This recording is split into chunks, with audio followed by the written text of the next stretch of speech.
Ano to, ililipat din to or dyan lang lumalaki? Dito na lang lumalaki, ma'am. Oh, kahit ganyan lang ang lagayan? Opo. Mataba naman. Opo, ma'am. Bale, yun po kasing kabila po, bagong replant na po namin yan. Tsaka po yung kabilang yun sa ilalim. Kaya maliliit pa. Opo. Ito po kasi, ano na po ito na Ito, medyo malaki-laki na no. Napagpilian na yan, ma'am. Ah. Oh, dyan lang pala naka-ano yan? Sa Sa ganyan? room lang po. Hmm.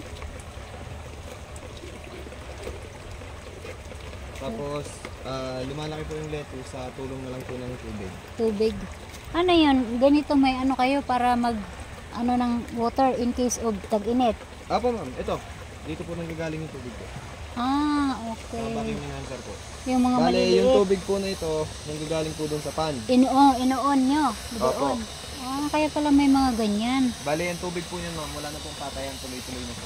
Ah, so maliliit lang ang agas talaga, ganyan lang. Opo, patak-patak lang po yan, ma'am. Tak-patak. Kaya pala sabi ko, ba't may tulo-tulo pa rin? Eh, wala ng ulan. Continuous po yung patubig na yun. Hindi po pwedeng hindi continuous. Ilang days bago ma-harvest yung lettuce? Mula po sa replant, ma'am, sa pagkakalagay po sa fiber, ang kasarapan po niyang i-harvest is 30 days. Ah, 1 month 1 din. month po. Pero, Ito, makapal na yan, pag ganyan. medyo, ma'am. Mm. Pero po ang talagang standard ng lettuce ay 40 to 45 days po. Ah, okay. Dito po kasi, ma'am, 30 days lang po talaga kami ng 30 days kasi ginagamit po namin sa resto. Ah, okay. Oo Sinusupply nga po namin eh. sa resto. Maganda kasi yung pinaka-source nyo dito sa inyo mismo. Opo. Bali, ang sistema po namin dito, ma'am, is farm to table po kasi.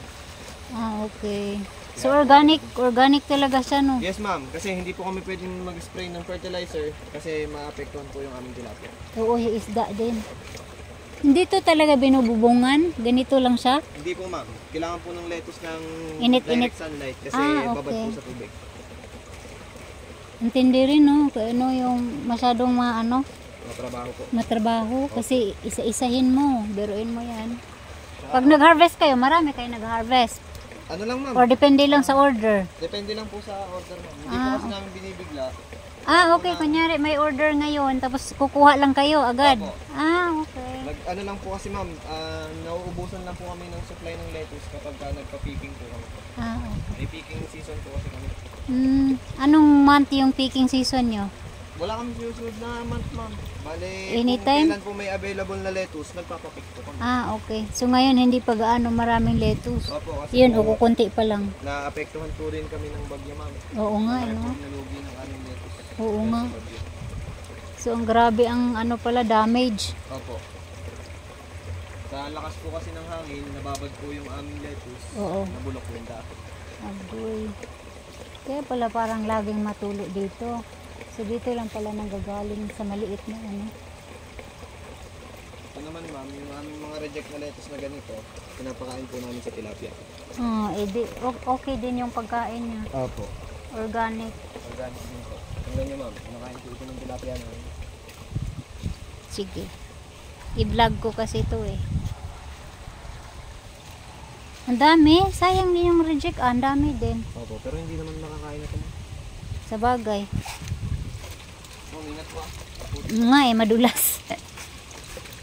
Pupulit po kasi gawa po ng pasok po yung tractor namin, ma'am. Gawa po Mhm. Titingin ako ng ano, yung lettuce na kinuha niya, papakain sa isda. Maraming tilapia dyan. Opo, lahat po yun, ma'am, tilapia.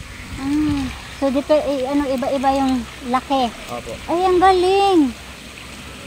Bale, yan na rin po ang pakain po namin kasi sa Hindi yung ano, yung feeds. Hindi po. Ay, kaya pala ano din siya. Organic po. Organic. Kasi yung iba kasi pag tilapia ang maano eh, madulas. Opo. Yan po, hindi. Ang galing ano. Yan lang ang kinakain din niya. Ang dami pa oh.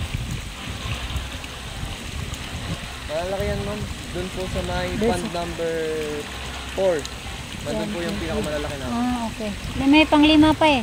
Ay, yung panglima po, doon na po yung mga similya, doon po yung nilalagay. Ah, okay. Maliliit. Pwede po makita, pwede po kayong interview. Nagbebenta din kayo ng ano, similyan yan? Hindi, ma'am. Kasi pinasupply po talaga namin sa Ah, talagang dito lang siya. Opo. Yan po, Japanese red tart. Ay, oo. Tilapia rin po yan ma'am. Tilapia pero red. Opo. Ang galing ah. Ito yung pinakamalaki. Opo, dyan po yung malalaki. Hindi, Dyan po hindi na. nanggagaling yung mga similya po namin. Kasi Mm. hindi lang sila na... Paano nyo malaman na manganganak na siya? Ano po, bale makikita po namin dyan yung tubig. Halimbawa po sa ganitong area, nangingitim po yung tilapia na maliliit. Ah, okay. Tapos uhulihin na yun. Ililipat dito. Opo, ito po yung anong mga Wow. lalaki. Ang galing ng process ng ano nyo, no? Oo nga. Ang liit pa yun, mga ganyan pa lang naman. Japanese yung may-ari nito? Filipino po. Oh, ba't Japanese yung ano niya? Yung balipan po kasi sila ng Japanese at the same time. Kaya pala. Yearly po sila kung magbakasyon po Sa Japan. Ah, so Kaya nakukuha nila yung ano, yung motif po. yung mga style din. Opo. Yung kabila naman po, Korean naman po yung bubuksan. Doon. Opo. Oo nga, laki ng farm eh. Na-search namin to sa Google lang, sa Facebook, kung ano yung meron dito sa ano, dito sa lugar na to. Sa ngayon kasi ma'am, ongoing pa lang po kasi yung Kyoto Park. Ginagawa pa lang po. Ngayon. Kaya hindi pa po okay po sa... Talagang maulan ba dito lagi? Ano ma'am, tuwing umaga, tapos pagka dating po ng tanghali, minsan sumisilip-silip po yung ulan. Okay. Bali ganun po yung... Ang ganda ng ano, design ng restaurant.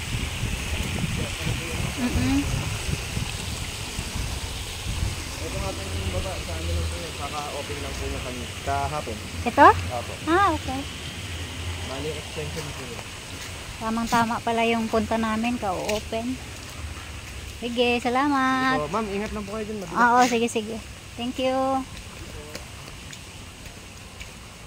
Ang ganda ng ano, ang ganda ng mga ano nila dito, guys. Open lang ba?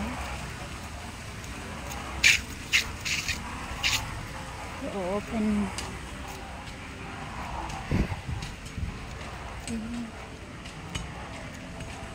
Yan yung pinaka-resto, guys. Ka-open lang doon yan kahapon. Yan.